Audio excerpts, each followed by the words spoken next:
Okay, so that's just back from my first go on the Carrera Subway e-bike, and it was quite an interesting experience. It definitely gives you a boost.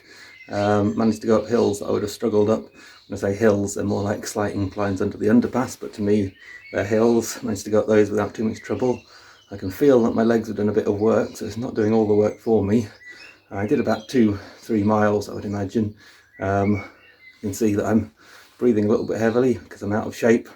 I feel that my leg muscles probably need a little bit of working into shape to get me all the way to work and back, so I'll need to try it out a bit, but definitely gives me more of a chance than I would have had without having the pedal assist.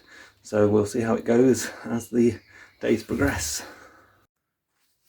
Okay, so I just finished my first ride in anger, my first proper test ride of the e-bike, and I'll share a few impressions. So first of all, I'll summarise the ride. I rode half of my commute to work and then came back by a loop through a different route.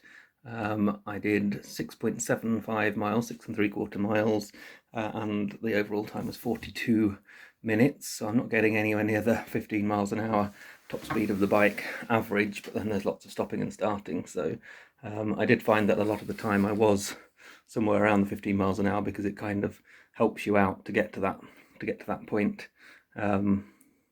through the motor. So a few things that became apparent. One is that I was a little bit sweaty at the end, but probably not so sweaty that I would really have to have a shower.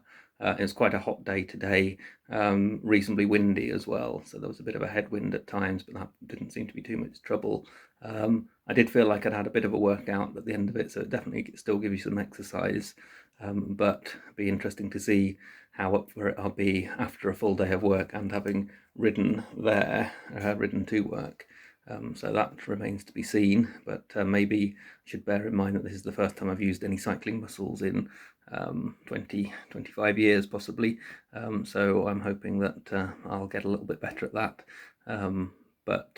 So overall I did about the distance, maybe a little bit less than the distance I'll need to cover to actually get to work. Other observations: it's amazing that when you're a car driver, especially in Newcastle, all the car drivers tend to think that the cycle infrastructure is amazing, and I did as well.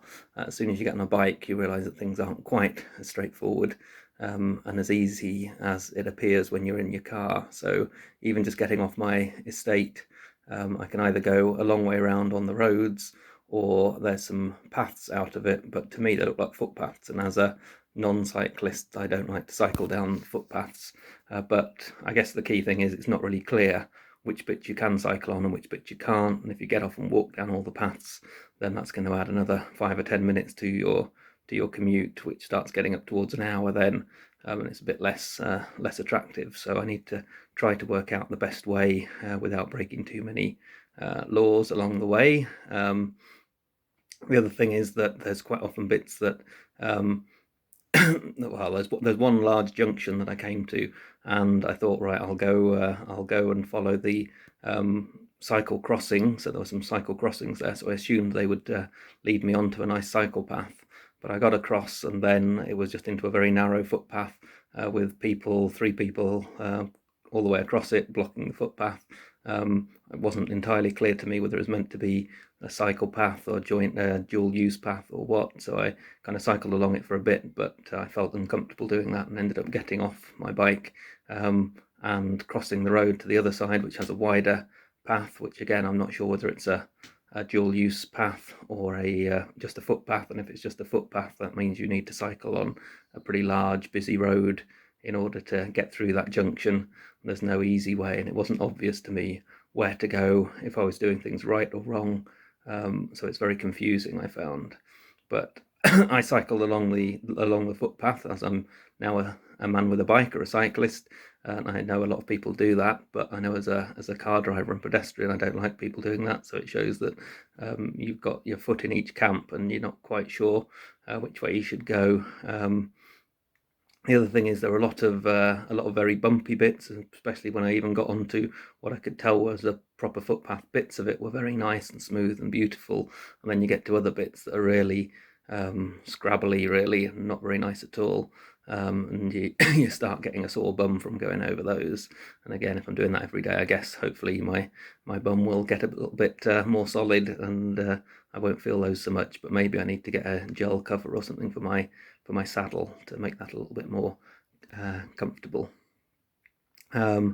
Again, on the cycle infrastructure thing, I decided to come back by a different loop, and I knew there was a path that came through to a local nature reserve near us, and it looked quite a big path on the map. So I was having a look at the Strava map, and it was a nice long straight through a new development that was beautiful, beautiful cycling path, very easy, although there were people going for afternoon strolls across it, and so I had to ding my bell a few times to get people to move aside and go past them slowly.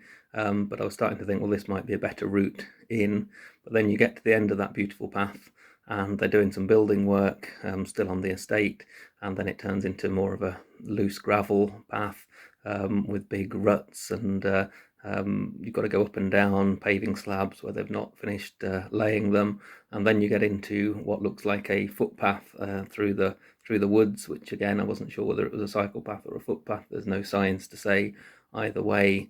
I cycled down there because any other way would have taken me miles and miles around. It was fairly flat for most of it, but then there's one part where you come to where there's kind of a gate across it, and then there's a way round the gate. But when I got there, it was almost like a 3-foot drop down a reasonably sharp incline, and as my bike's only a hybrid, not really a mountain bike, I wasn't really sure that I'd ever want to come that way again. So while there's nice paths part of the way, all of a sudden you get to another bit where you either got to get off and carry your bike, and then the rest of it was quite nice through the woods and back to where I came from. But again, getting into my estate, I've got the choice of cycling down some footpaths, getting off and walking down the footpaths, or going a very long way around to get to a road that gets into my estate. So either way, not so attractive. So I'm still working on what is the best way for me to cycle, and whether I need to go the long way round, which will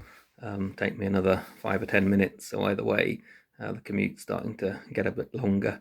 And as I say, you get different opinions from when you're a motorist to when you get your bike and you've got one foot in the cycle camp. So I'll keep you updated as I explore a little bit more and see how things go. But overall, I was quite impressed that I think I'll probably be able to make it. But in winter, when it's all rainy, when I really want to be cycling for 45 minutes each way, I'm probably more likely to want to jump in the car. But we will see once I get the hang of it.